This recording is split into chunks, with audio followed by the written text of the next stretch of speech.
You better listen, my brother, 'cause if you do, you can hear there are voices still calling from across the years.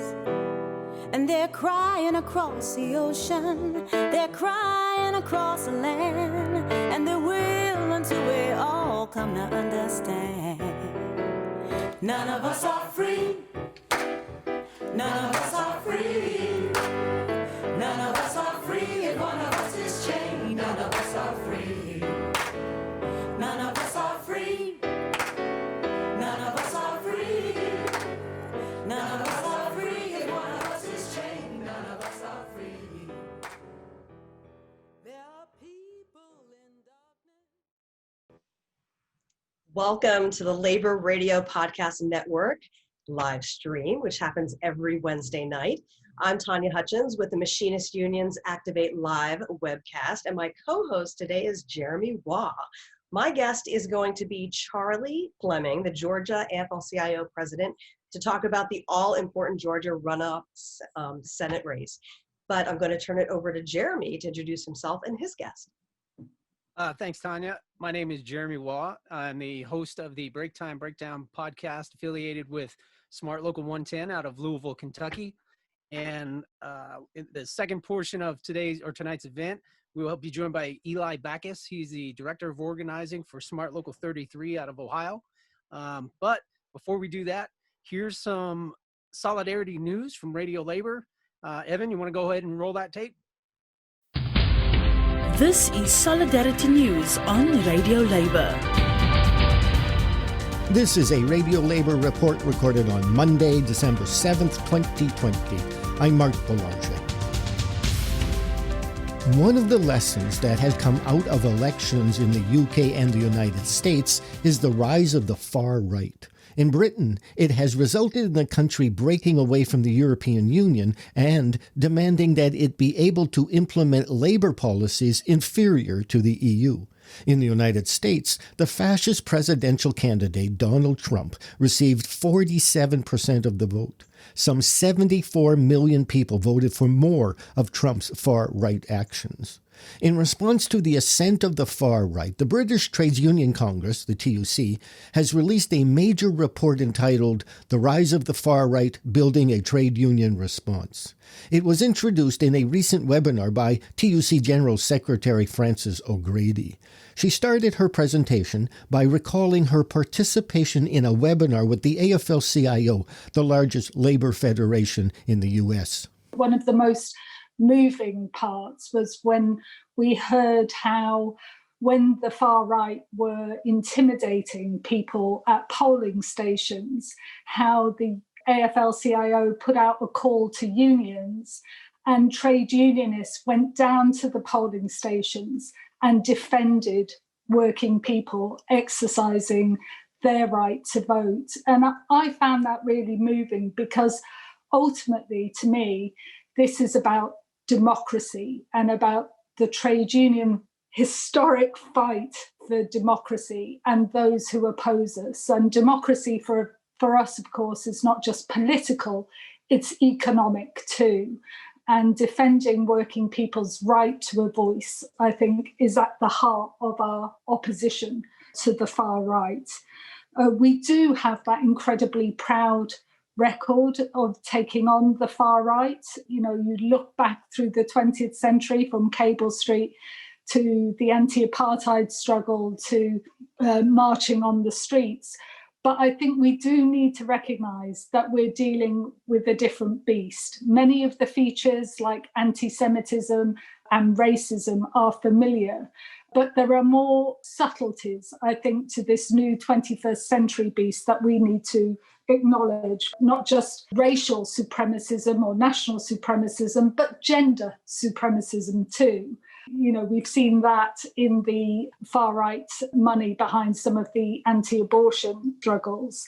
And of course, we've seen in particular how Muslims are targeted in terms of the racism that's expressed. So for me, there are, some big differences. There is big global money behind this new networked far-right.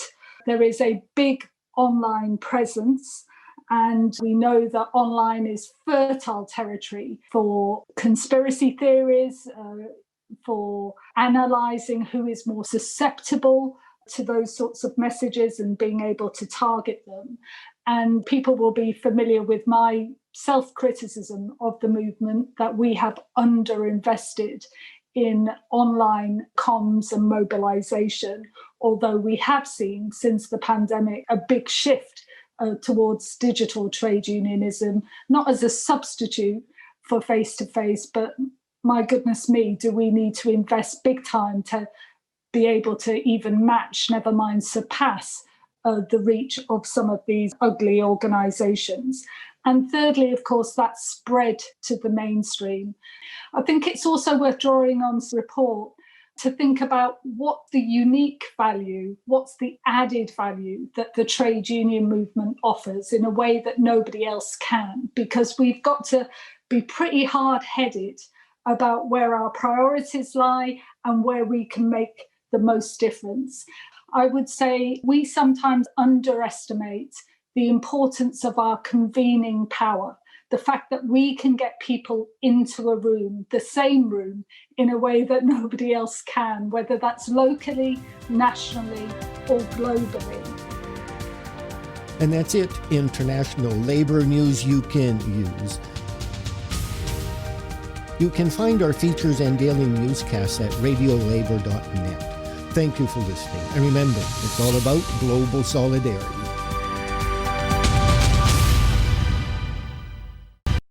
That was Solidarity News from Radio Labor. And welcome back to the Labor Radio Podcast Network's live stream this Wednesday night. Our first guest is Charlie Flemming, who is the Georgia AFL CIO president, who has been hard at work getting out the vote. And I want to say congratulations, Charlie, for getting out that vote for November 3rd. Well, thank you very much. It's a very exciting time here in Georgia. We've always worked very hard, but we knew this day was coming, and I wasn't positive that it was going to happen this year, but it's just really exciting, and everybody's working really hard to finish the job. We got a little more work to do here in Georgia. But Charlie, did you get a break, or did you hit the ground running November 4th? No, we actually did take a couple of days as soon as the election was over and the general election. And then, of course, we did take a few days at Thanksgiving. So, but we're back up. We've been running hard. We finished the voter registration phase of the campaign for the runoff. And now we're into making sure people apply for their absentee ballots and make sure that they are able to do the vote the easy way. And so far, we've got 1.2 million Georgians have applied for an absentee ballot, which bodes pretty well for us. At least it did in the general. We think it will again in the runoff.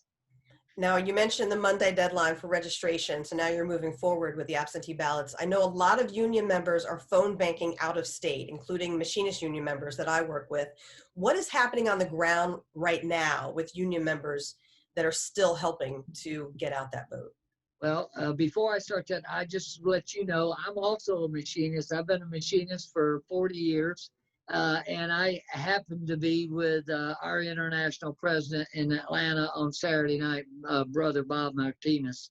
So it's, that being said, no, we're getting a lot of help from a lot of folks, but we're also, we're doing a labor-to-labor program here at the Georgia AFL, and a lot of our unions and help is coming on the independent expenditure side, which is working with the community, which is great. We have great relationships with the community, but I'll give you an example. We here at the Georgia AFL yesterday made over 15,000 phone calls, and we dropped lit at over 2,000 homes, union members' homes. Now, Charlie, is there anything that you're doing differently now than, when you were getting ready for November 3rd? Because I know you talked in the past about how, the demographics are changing in Georgia. Yeah, we're not really doing a lot different. I mean, this is not broke. We think that's in the right direction. But yeah, the demographics have certainly changed. We're working with our membership. I think there's just been a little more help for us now in the runoff than there was in the general election. And that's where some of the help has come from some of the national affiliates and the national unions that are working on that independent expenditure side. So we may not be door knocking, but we can still drop literature, correct? Absolutely. We're doing as much of that as we can. Now, I will admit that a number of our community partners are knocking on doors, but that's a personal decision or an organizational decision. And we're good with that. But at the Georgia AFL, especially with the pandemic, the numbers going up and up, even here in Georgia, they've gone up significantly. We just don't feel comfortable, and a lot of our affiliates don't feel comfortable. So we're not going to put them in that situation. We're just going to drop the lid and move on. Now, on the community level, those organizations are using all the PPEs and all the things that they need to do to make it safe for the members. But as an organization, the Georgia AFL just felt like it wasn't the right thing for us. Charlie, I read a statistic that it had the number of 17-year-olds that are turning 18 before the January 5th runoff, and it was something like more than 20,000. Is there a special outreach to those members? Because I'm seeing it from where I am in Washington, D.C. Yeah. I think the number is around 23,000. Yes, there's been outreach, not necessarily so much from the Georgia AFL, but from like the Young Democrats, and I'm sure the Republicans are doing the same. Now, the one thing that we have done is, as we have done in the past, is work with our historically Black colleges in the state and places like Georgia State University. We've reached out to those young people and encouraged them to go vote and certainly get registered and then go vote. But no, that's going to be an interesting dynamic to see how many of those 23,000 actually do get registered and actually do go to the polls. And a good sign for us is that, study after study is showing that more young people are open to unions, and more people in general are open to unions. What kind of feedback are you getting back, talking or hearing from voters potentially? Well, we're getting a tremendous feedback. Of course, our union membership, it's been overwhelming here in this state. We're getting over 80% back saying, that they support us and support our candidates. I was talking to some folks on the community side that said that their feedback has been very overwhelming. Of course, there's actually a couple of Georgias here. You've got the metro area of Atlanta and which, quite honestly, over 50% of our members live and work. But then there's also the Chatham County, down in Savannah. There's the Macons in the middle of Georgia. There's the Augusta. And so where you go, the more rural the area is probably where we might struggle a little bit more than the urban area. But we did very well in Savannah. We did very well in middle Georgia, Macon, Columbus, Albany area. And we could probably do a little bit better in the Augusta area, but we did, we more than broke even in the Augusta area. We was just hoping maybe to do about 65, 70%. I've heard you also say in the past that, even though this is an uphill climb, you remain positive. And I know a lot of remaining positive, is up here, is mental, but, we're still dealing with voter suppression issues. They don't seem to go away. We're hearing more about that now in Georgia. Can you tell us a little bit about what's happening? Well, yeah. Well, just over the weekend, Cobb County, which was a county that actually had flipped blue last cycle 2 years ago in the governor's race, they have just announced that they are going to have, I think it's 7 or 8 less voting locations for early voting than they did in the general.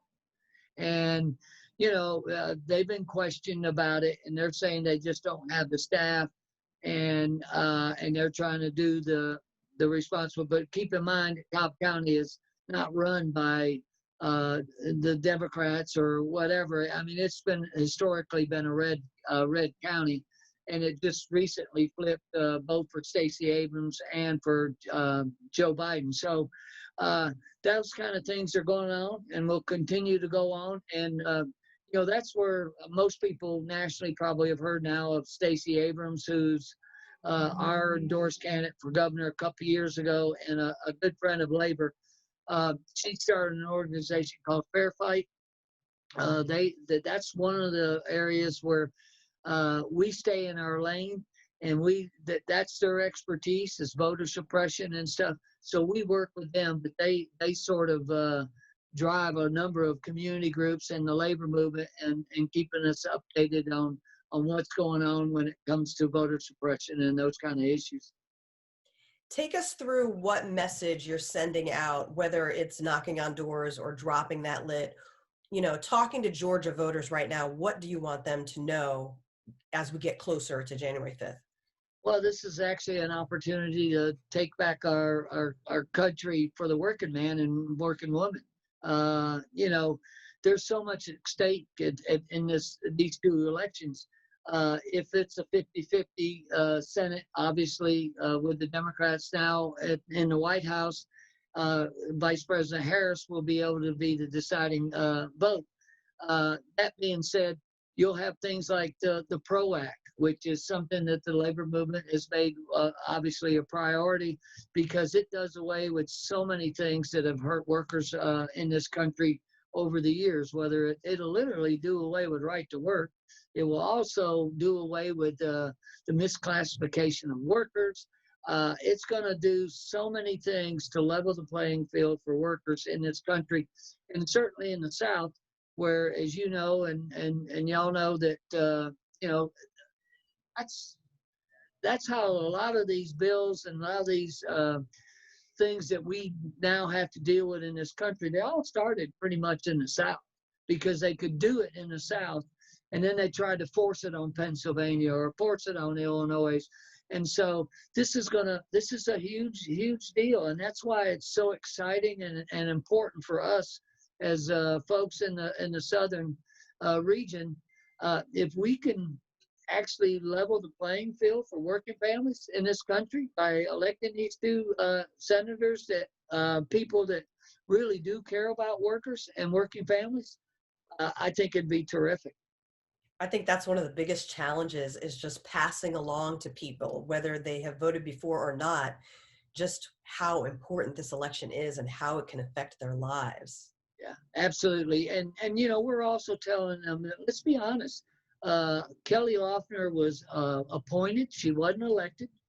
She's one of probably the richest senator, even though she was appointed. She's probably the richest senator there. I don't know if she's a billionaire, but she's right at it. And David Perdue made his career on outsourcing jobs. He brags about being a job creator at, Dollar General. Well, what kind of job has he created? He's basically turned a couple of companies around by outsourcing the work and outsourcing jobs, and that's why neither one of them will speak on the record. If David Perdue wouldn't even debate John Ossoff the other day here last Sunday. And Warnock and Loeffler, the only thing she could say is that, make misleading remarks about Reverend Warnock about how he's going to defund the police and how he doesn't support our military, which is crazy because his dad served in the military. And Reverend Warnock is one of 12 siblings. He was the first one in his family to go to college. Obviously, he became the pastor of the Martin Luther King Jr.'s church, one of the most iconic churches in the country, Ebenezer Baptist. And to say some of the things that he said is just really, it's crazy. But, I'm really proud of both Democrats. They've stayed on the issues. They stayed on talking about what they can bring to the working man and working woman in this state. And, other than that, it's up to us now to get folks to the polls and make it happen. And that's what we're trying to encourage our members and the public that we speak to is this is really, really a big deal. If you want to level the playing field in Washington, now's the time. Trump talked about draining the swamp. Well, by adding folks like Purdue and Loeffner, you just brought two more multimillionaires into the swamp, and all they've done is use that to benefit themselves and their stock portfolios. So it's I think our members are understanding. I think the community is. So we'll see, but we're excited. Someone sent me a picture of a billboard, and it said that Loeffler and Purdue didn't come through for Trump, so let's get rid of them. And I'm thinking, yeah, let's get rid of them. Absolutely. And that's one of the things about the Republicans infighting is here you have the president who's bashed mail-in voting, bashed the process. He's bashing the governor and the secretary of state here, saying that they don't know what the hell they're doing and that they stole his election. And then you have, on the other hand, folks trying to get people to use some of the same methods that we did, which was encourage people to do the safe thing and vote by mail.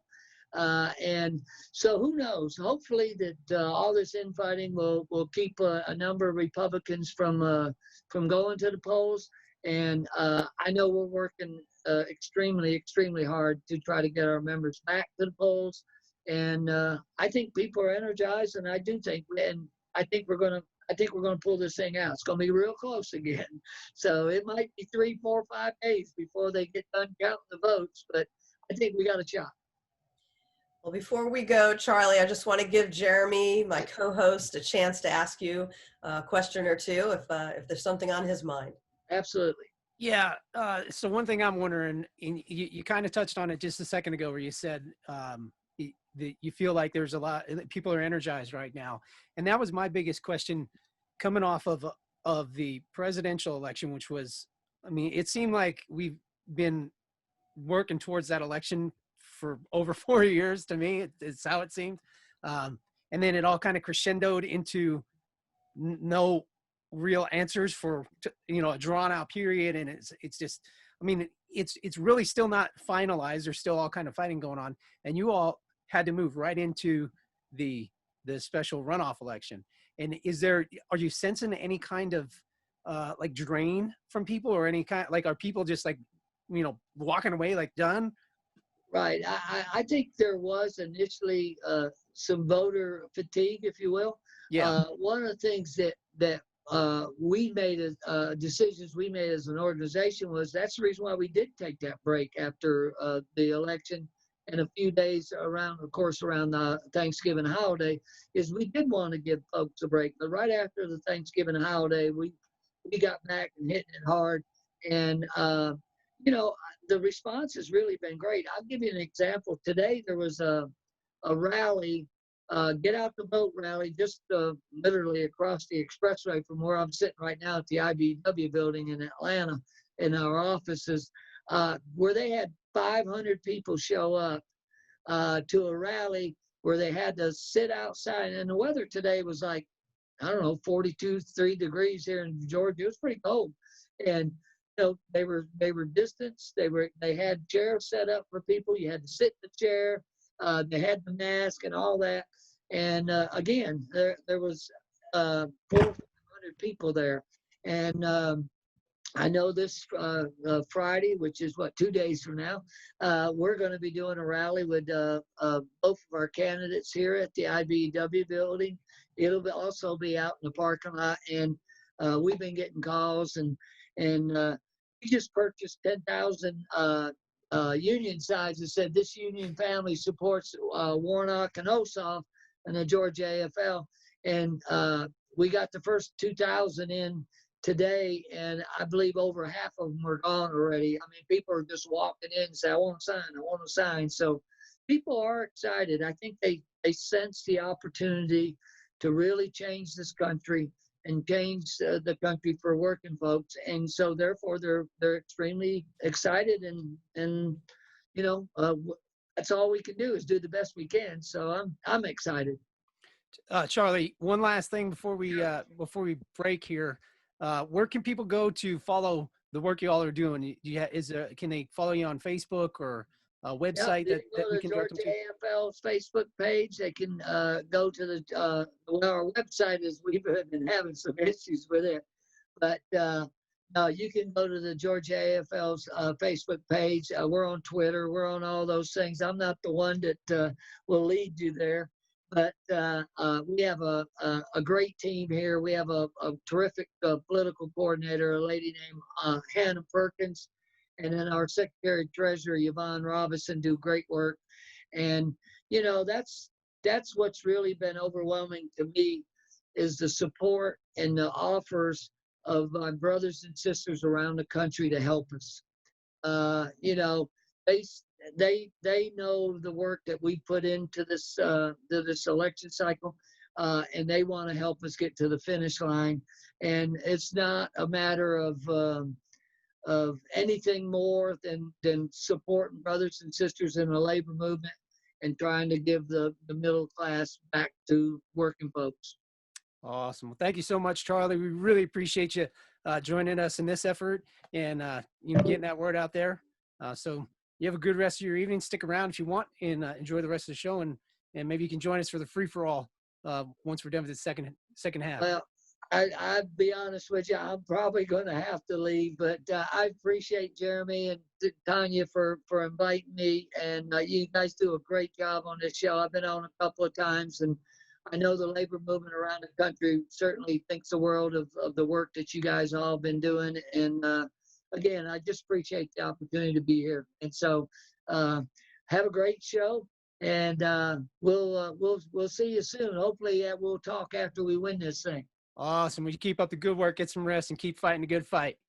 All right. Thank you so much. Take care, brother. Bye-bye. Thank you. Good luck. Yep. January 5th. That was Charlie Flemming, the Georgia State AFL CIO president. So Jeremy, I'm going to turn it over to you because you have a pretty interesting story about some upcoming music that we're going to hear. Yeah, we like to do a little music break in between sections, and this little music break, this is a band called Hudson Falcons. They're based out of the Jersey area. They've been around since the late 90s. They're still going strong, waiting for things to clear up. 2020 has been an off year for everybody, musicians included. They're made up of some building trades members, and they do songs of solidarity and organizing and working class struggles. So here's Hudson Falcons with which one are we doing this time? Working Class War. Working Class War. That's the one. Here we go.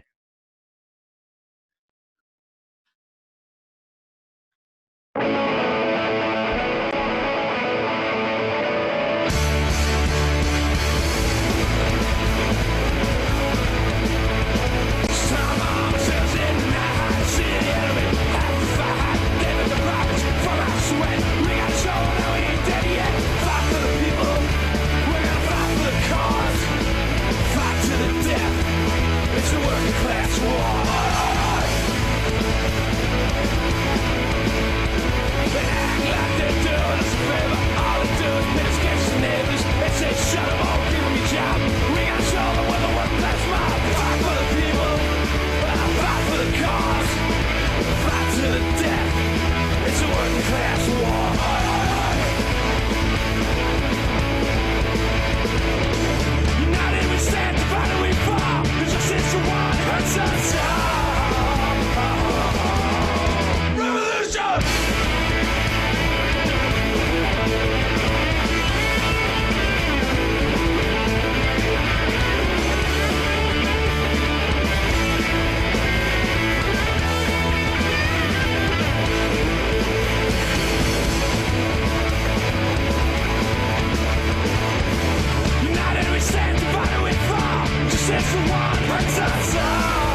working class war. Fight for the people, we're gonna fight for the cause. Fight to the death, it's a working class war. Fight for the people, we're gonna fight for the cause. Fight to the death, it's a working class war.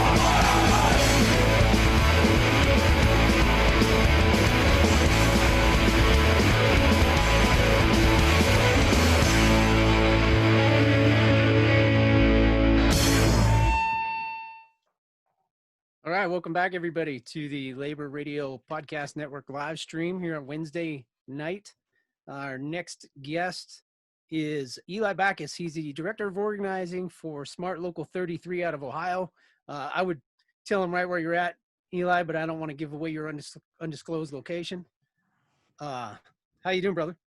Good, I'm doing well. How about yourself? Hey, good. Oi, oi, oi. Hey, thanks a lot for inviting me to talk. I really appreciate it. Yeah. Thanks for joining us, man. So when we were putting this together, and I was a quick scan in my brain of people that I knew that I wanted to get on here, and I thought, man. So when I first got into organizing, one of the first people that I got to train under really was you and your staff. Right. My local allowed me the opportunity to come up, and your local brought me in as a guest. I got to spend some time with you and your organizers, and you focus on top-down campaigns. And so it was a really cool, learning experience for someone. It's like super green. I got to come up, spend some time with you all. And when this came about, I was like, man, I'm really curious how you guys have been maneuvering during this pandemic, because it's a broken record here, beating a dead horse about, it's been a crazy year for everybody. Sure. But I just wanted to kind of get your take on how you guys have altered your strategy. Sure. So I think, one of the initial challenge that everybody faced in organizing is, how do you take this face-to-face job and move it online?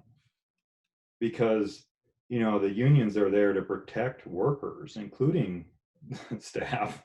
And so to expect staff to go interact with people face-to-face, to me, when I was looking, I was like, that's inherently dangerous.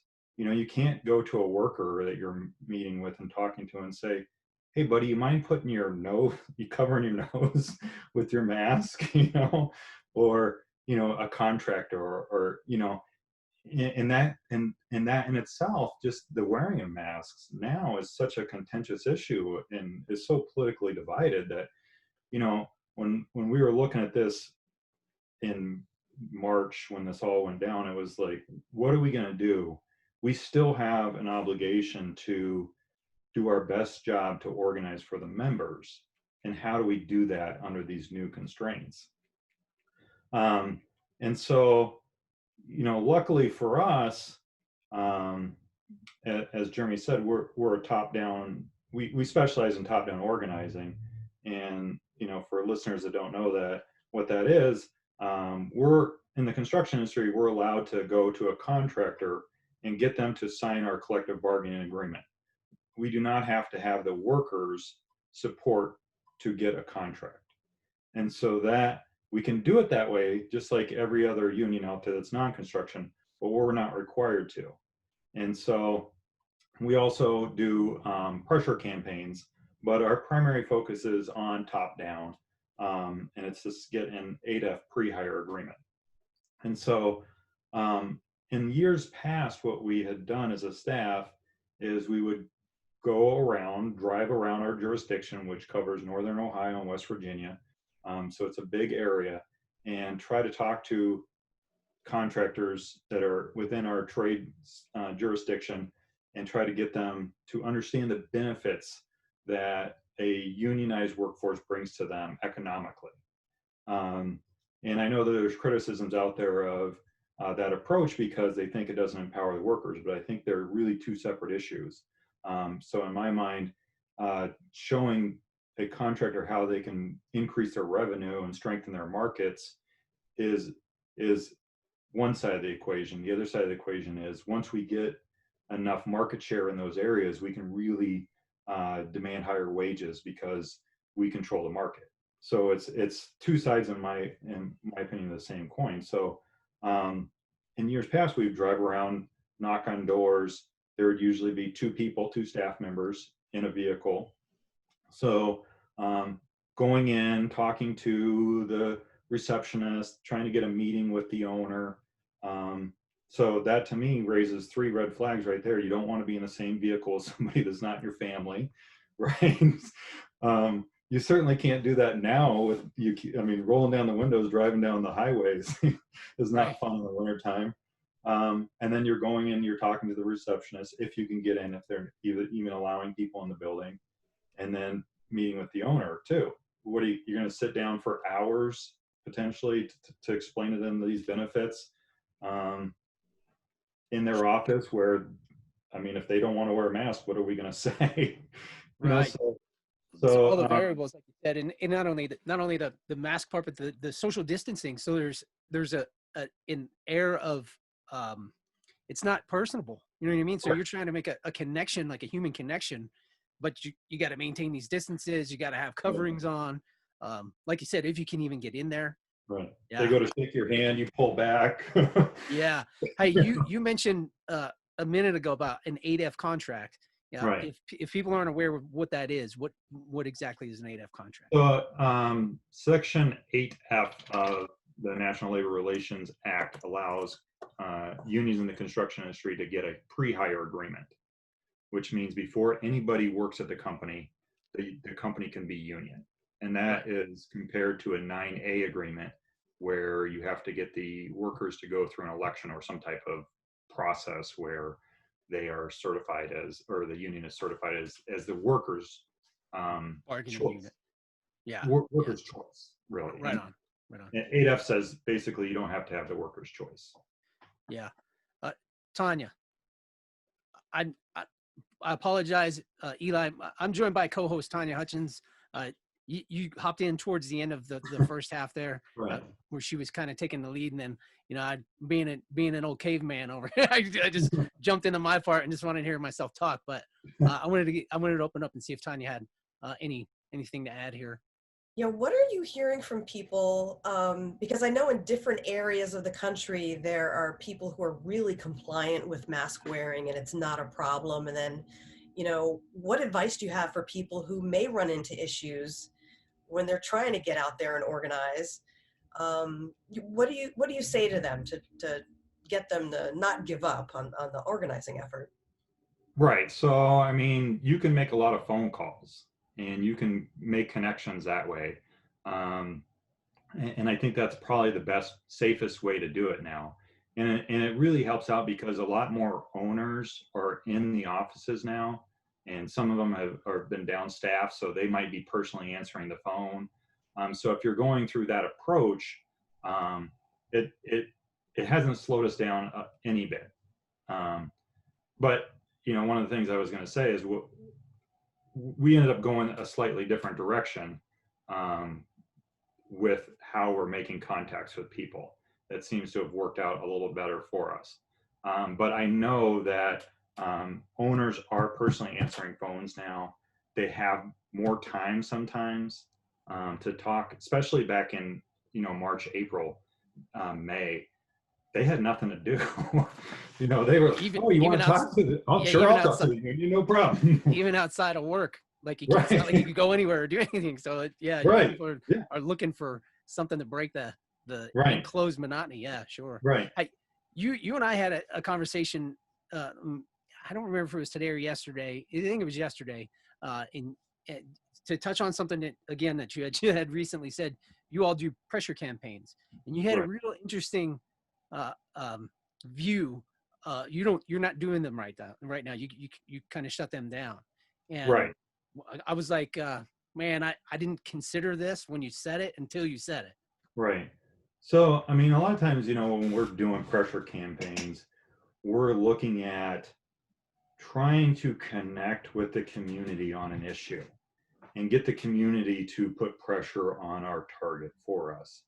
Because a lot of times we have so few people involved in these things that the pressure that we can put on personally, with the laws that have changed, it's a real challenge.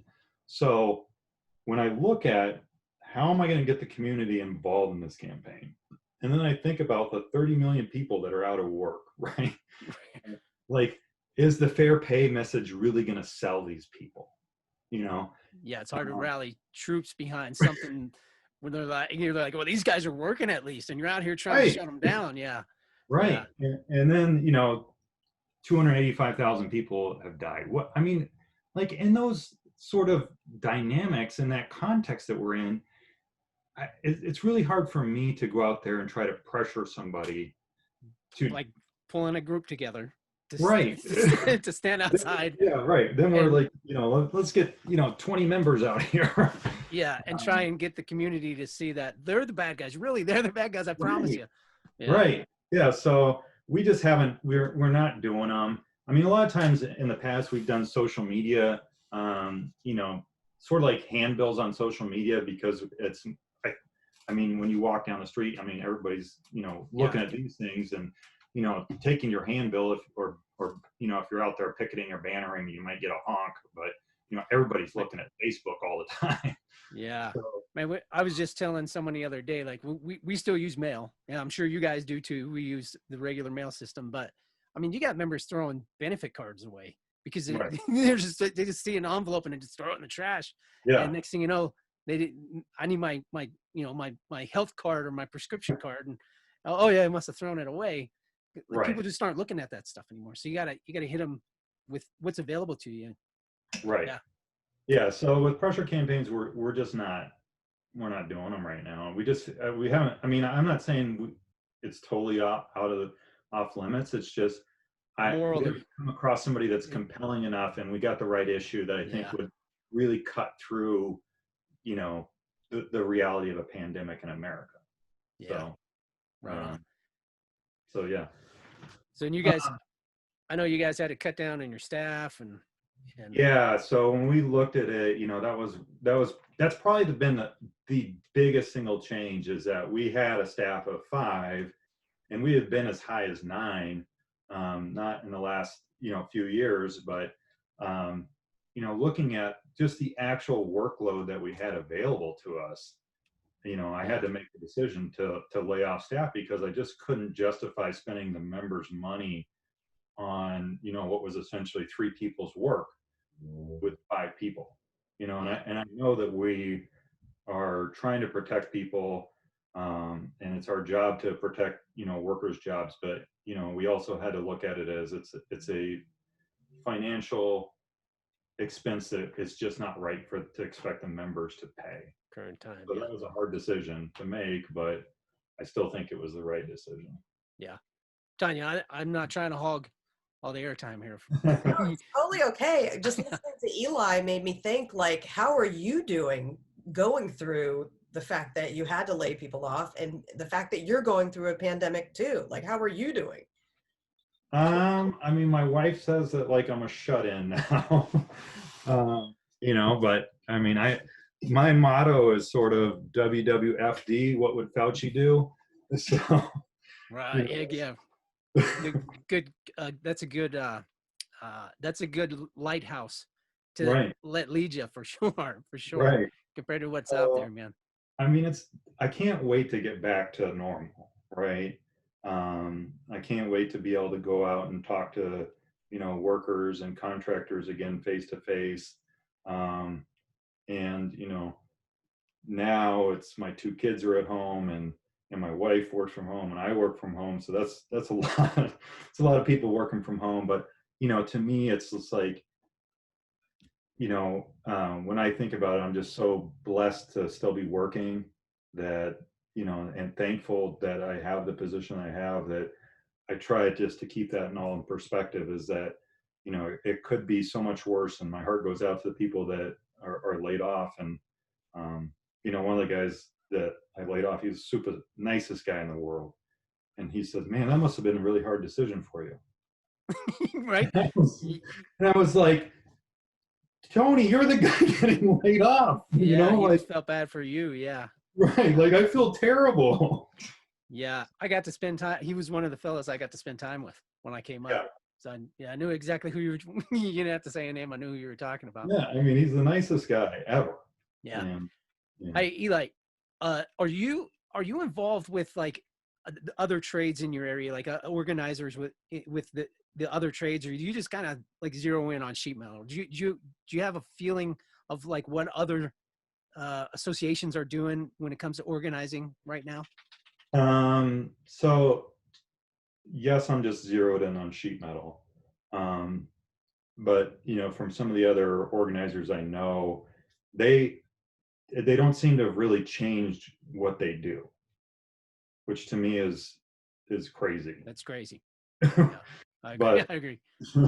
they're still going out and talking to workers, and putting up pickets, and doing all the stuff that and that's part of why I don't, and sheet metal 33 doesn't do a lot of stuff with the other trades, is because we just don't see eye to eye on what the goal for organizing is, and what the approach to use for it. I was at a meeting right before the pandemic hit, and for the Toledo building trades area, they wanted to get us all together and start acting more as a group. And I said, great, what's the goal going to be? Yeah. It was like,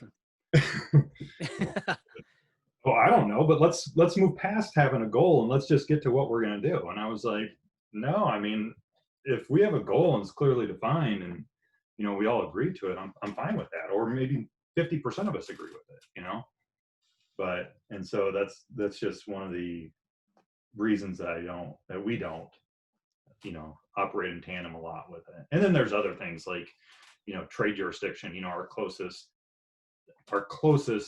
ally is the pipe fitters. Mm-hmm. And we have so much conflict with how that scope of work actually plays out that it makes it difficult. And sometimes that's not on our end, sometimes it's on their end, and sometimes it's on our end. So yeah, it's just a little more, it's challenging. You know what it's like. I mean, I know. Yeah. Well, funny enough, I was actually, I met up with the business manager of the fitters in my area to help. They want to get involved in this network and doing podcasts to help, just a new avenue to get a message out to their members. Right. And so they recruited or enlisted my help. So I'm working with the other side to help them get rolling. Right. Like, one of the things that I'm wondering is, with so many changes going on with the pandemic, it's a good time to remind everybody that no matter what our position is at work, or if we work in a union, we're all organizers. So can you talk a little bit about that interaction that takes place that ends up being organizing? Yeah, I mean, organizing is such a broad term, right? I mean, that was one of the challenges when I first started doing this, is what does an organizer do? Right? I've got, just to jump in real quick, Eli, that the ongoing joke in my local is the organizer's office and the organizer position is like the junk drawer in your house. It's where everything kind of, if you don't know what to do with it, give it to the organizer and let him he'll figure something out with it. Right. And so when I was first brought on with the local, the business manager had asked me to figure out why the organizing department wasn't being more successful. And basically, one of the things I discovered is that the organizer had so many jobs that he couldn't focus on organizing. Because I wish we had more women organizer, Tanya, to be honest with you. I've tried to hire them and it just hasn't worked out yet, but I'm determined that it's going to work out at some point. But so if I say on your way. if I say he, it's just because that's what we have. So, he helps out with the parties, he helps out with, the COPE committee, helps out with the rec committee, he does political events, he, just basically whatever the business agent can't get to, that at one point fell on the organizer here in Local 33. And then, but according to the SMART Constitution, the organizer's job and only job is to organize the unorganized. And so we use that now to be our exclusive job. So we are 24/7 talking to contractors, or I shouldn't say 24/7, but talking to Sometimes it works that way though. Yeah, sometimes it does, but a lot of, it's not always like that. And I don't want to oversell it. Sure. We're talking to contractors and talking to workers. We talk to workers a lot now through, we're on social media, trying to recruit, on Indeed, trying to recruit. And the challenge is, trying to find the right people for the right job without being able to, really assess their skills, to put them to work with the right company and to keep track of them. Yeah. And keep in contact with them after we do it. Because, just because we meet someone today and we can't help them become union today doesn't mean it won't work out in 2 years or 2 months. But if we never talk to them again, it does. I had a guy, and I've had some successes with that and some blatant failures. But I had one in particular fella that he was one of the first non-union sheet metal workers that I had come in contact with when I started organizing. And for whatever reason, it was just, we had a natural connection. Mm-hmm. It took me 2 years to get him in. Right. But in those 2 years, he helped me organize all the lead men from the company he was working for. And we essentially ran that company out of town because I got all their best guys. And he was the last one to come over. And it took 2 years. But in that 2 years, he kept getting me like the best of the best guys. And that's great. Yeah. But then there's other guys that, you lose track of because, like you said, it's real easy. It's real easy to get swallowed underwater real quick. And then you come back up for air and you forgot, Right. Yeah. So that's one of the things that we've done during this time is we've built a database of workers and set up a system so that we can make sure that we're staying in contact with them every, so often. And, making sure that we note that down so that I'm a big believer in any information that I get or any other organizer get belongs to the local. And we need to make sure that we preserve that information for the local's benefit. So developing that system has really helped us put more workers to work because we've been able to stay in contact with them better. We're starting to come to the end of our time here, Eli. I want to give my co-host Tanya opportunity if she's got anything else she wanted to just add here. Yeah, just really quickly, what are your hopes, Eli, for this next administration in January being able to help Ohio get back to work? Are there any big projects there on your wish list?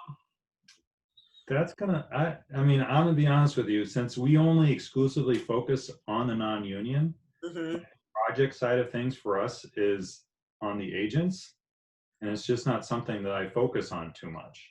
I know there are a couple big projects coming up. That cracker plant that was supposed to go into the Wheeling area that kind of fell through in the pandemic. That would be huge. That was supposed to be, hundreds of thousands of man hours for our craft. So if that could get back on track, because I know one of the investors pulled out of that. There was another one in our West Virginia area, another cracker plant that was possibly going to go in our Parkersburg district, another huge project that could really help out with it. It would all honestly be scary for us in a way because it's so big. Well, yeah, and it's obviously it's not one of your denser populated areas, so that's always the way it works, right? You get these huge jobs with a million man hours in the middle of nowhere. Yeah. Right. Yeah, they're always the fun ones. Hire more organizers then. Right. No, yeah, we're waiting for it. I'm putting the budget together for next year already, and I'm already putting that person in June when everybody's supposed to be vaccinated, so we can start getting back to it. So back at it. You got any advice for any other organizers outside of 33 during these times of this dealing with this pandemic? I'd say stay safe, and there's always a way to figure out how to do this job. Don't let yourself don't be confined by your own instincts. You got to get out of your comfort zone sometimes and realize that picking up that phone sometimes to the owner and maybe getting a no 50 times, it'll be okay. Man, sometimes it's just joining a live stream. Right. do something weird or out of the ordinary for sure. Right. Well, hey man, thanks so much. I appreciate you coming here, spending some time with us, Eli, and thank you, Tanya, for helping me out with this and joining me on this. We got some labor history coming. All right. Well, thank you very much. I appreciate it. Thanks, man. Hopefully we can have you back here sometime soon. Anytime. Take care, brother. Take care. All right. So we got some labor history coming up. I guess, Evan, you got some tape for that? Yep, I'm about to roll it. I'm Rick Smith, and this is Labor History in 2. On this day in labor history, the year was 1953. That was the day that Ralph Cordiner, president of General Electric, issued his Cordiner Doctrine. It was the height of McCarthyism and the Second Red Scare. The House Un-American Activities Committee persisted in its witch hunting of trade unionists, labor militants, and alleged communists. It targeted many of the unions purged from the CIO in 1949. The United Electrical Workers was one of those unions. The UE had organized the electrical manufacturing industry, including General Electric. Wisconsin Senator Joe McCarthy and HUAC each began investigating UE Local 301 at the General Electric plant in Schenectady, New York. GE didn't like the militancy of the UE or the bad publicity McCarthy generated about the company harboring subversives. So President Cordiner issued a memo which stated that any employee called before a Senate or legislative committee hearing who invoked the Fifth Amendment in response to inquiries regarding alleged communist ties shall be terminated. When McCarthy came to Albany, New York to hold hearings on alleged subversive activities 3 months later, hundreds of UE members packed the room, booing and jeering the senator and cheering the defendants. One African-American worker demanded, "Why don't you investigate subversion by GE of the Jim Crow system, of the profits taken from the sweat of my people?" McCarthy abruptly ended the hearings, but 28 UE members would be fired at General Electric. Other electrical manufacturers like Westinghouse soon followed suit. It was a devastating blow to the union and to the fired members who had helped build the UE from the ground up. But the union persevered and remains a powerful representative force for workers in the industry today. Labor History in 2 brought to you by the Illinois Labor History Society and The Rick Smith Show. I love labor history, Jeremy. Don't you? Yes. Yes.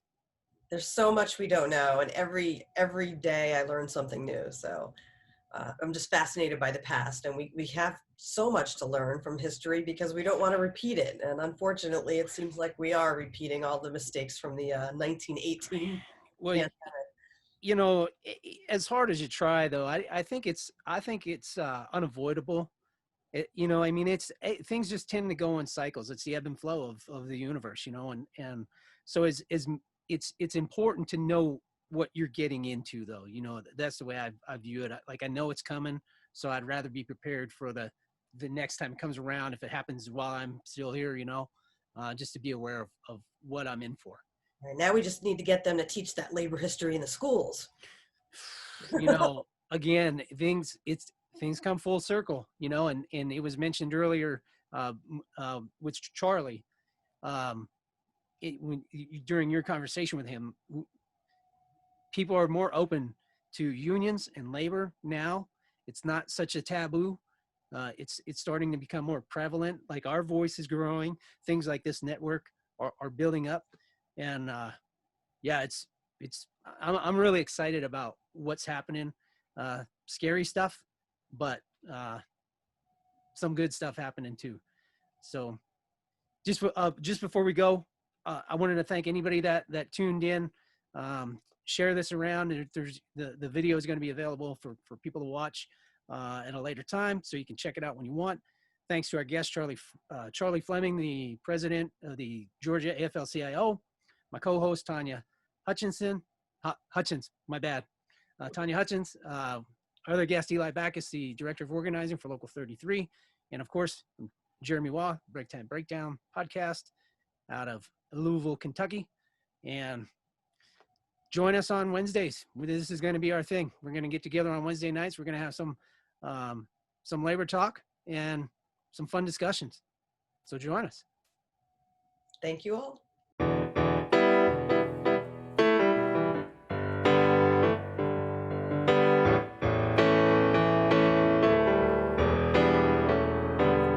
You better listen, my brother, 'cause if you do, you can hear there are voices still calling from across the years.